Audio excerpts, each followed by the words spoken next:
they were going to be able to win. And they thought they won it by doing things against the conventional wisdom. So if the conventional wisdom said don't hire Michael Flynn, they were going to hire Michael Flynn and put him in there. One thing on the going in and not having any plans, not all of the White House is working like that at the moment. I had a meeting this week in the White House on the foreign trip. It has been...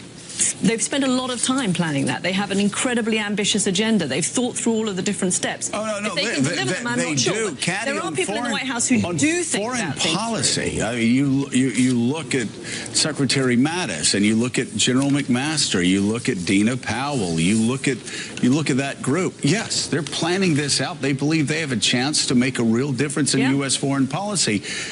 But what they also understand is, though none of them will say this publicly because they're so disciplined, or privately, what they don't understand, what they have to be worried about is how a single tweet can undermine their relationship with Israel, or a single phone call, Saudi or a single comment Arabia, about or a single aside at a, during a speech. Single aside at a press conference. I would love to know what their position is on a lot of the controversies that have erupted in Israel. But everybody's just going in their own different direction. We'll keep talking about this, going in different directions. Talking about President Trump, and President Trump reportedly having a personal message to Michael Flynn last month saying, quote, "Stay strong." Read into that what you will. We'll have investigative reporter Michael Isikoff here talking about the former national security advisor who is still in contact with the man who fired him. He joins us with that reporting next on Morning Joe.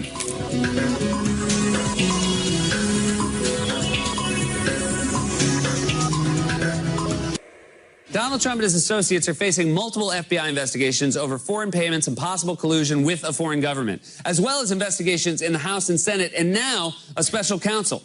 I just wish someone had warned us about the disastrous consequences of a president who would be under investigation while in office. The FBI now has multiple open criminal investigations into Hillary Clinton. This election will determine whether we remain a free country in the truest sense of the word, or we become a corrupt banana republic controlled by large donors and foreign governments. I will ask to appoint a special prosecutor. It's literally the only campaign promise he's actually kept. Oh, my God. You can't make it up, Joe, in his own words. You can't make it up. I will appoint a special prosecutor. Yeah. Whew. All right. Cause one to be appointed. Or be the cause of one to be appointed. His words, Michael Schmidt. You can go back into the campaign and find something where he actually is, his own words, or the most devastating is the most devastating evidence against him. The most interesting thing I saw on this recently was on the disclosure of the secret information to Russia.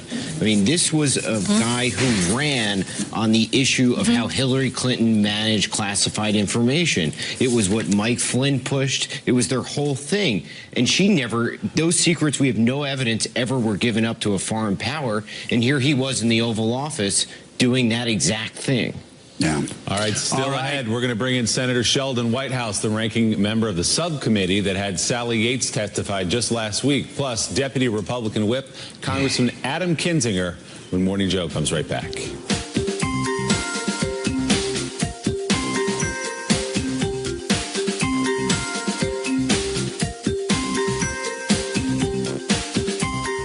Welcome back to Morning Joe. Special counsel Robert Mueller may have something else to look into. Ongoing contacts between President Trump and General Michael Flynn.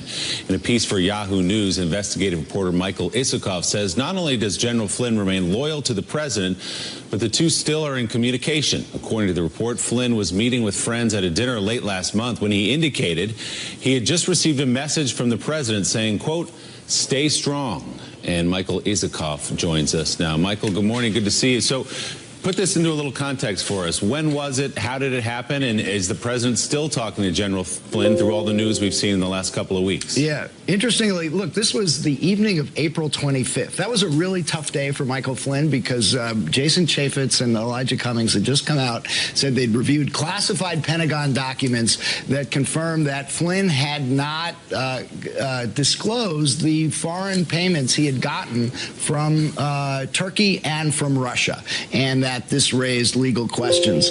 So his legal woes were deepening. He's got mounting legal bills from his lawyers. He knows that the FBI is investigating him. He assembles a group of friends at a restaurant in Northern Virginia, and the big question on everybody's mind is, what are his views at this point about President Trump, who fired him? His lawyer had said he wanted immunity. Was he going to offer some damaging information about the president? Far from it. Flynn indicates he is completely loyal to the president. And then he says, and this startled some as the meal was leaving, he had just gotten a message from President Trump to stay strong. Now, we were talking before about how President Trump doesn't recognize boundaries. He was talking to the FBI director about pending cases. This is almost just as startling in some ways. Here is a guy who is in the crosshairs of a federal investigation that involves, in part, his work at the White House, and the president is still in touch with him. So this is obviously, Mike, not something any attorney or any counselor to a president would advise him to do. Did the president just reach out independently? Do you know how he's been in touch with General Flynn? We don't know. There's some indications that this was not, that this has been ongoing contact.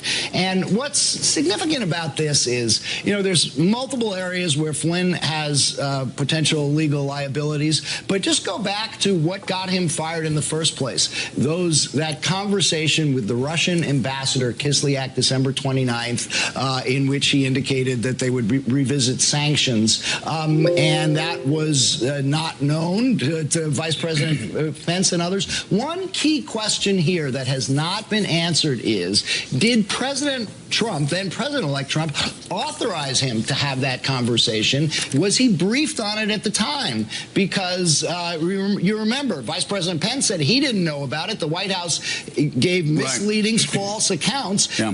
What did the president know? Well, and that's obviously going to be part of the investigation. And Mike Flynn has a story to tell, Kat, and he's going to tell it. But on these phone calls, any lawyer, I don't know what the political impact would be, but any criminal defense lawyer would be horrified if their client made the phone call that Donald Trump made and then said, stay strong, because it certainly does sound at that point like he's telling him, don't give in, don't give an inch, don't reveal any information. Getting involved in the investigation in some way. I'm on your side. It's not direct, but any criminal defense attorney would be horrified. But you look at Donald Trump's staff, and again, this is a pattern. What have they complained about? They can't get his private cell phone out of his hands. A cell phone that could be listened into by everybody. And you continue to hear that they can't stop him from talking to a stream of people all over the place. Yeah, but they're also, first of all, they all signed up for those jobs. They've been with Donald Trump for a long time. The reporting does now suggest that it wasn't just Donald Trump who wanted Michael Flynn. Ivanka Trump, Jared Kushner also supported that appointment as well. So this is a staff that is trying to have the best of both worlds. They want that maverick politician who makes decisions that are not part of the conventional wisdom, but now they also say they want to contain him. I think that's a very hard thing to do, and his supporters are going to say, hold on a second. If he starts being contained, he's not the guy that we elected. Yeah, when you start having the possibility of a criminal investigation, maybe it's time to just reel it in just a tad. Michael Isikoff, thank you so much. Thank you. It's always great having you. And coming up, President Trump and James Comey have very different recollections about what went on behind closed doors. One of the men is not telling the truth. There's a flood of new reporting this morning about the White House, Russia, and an investigation that may have just turned from counterintelligence to criminal. Morning Joe, coming right back.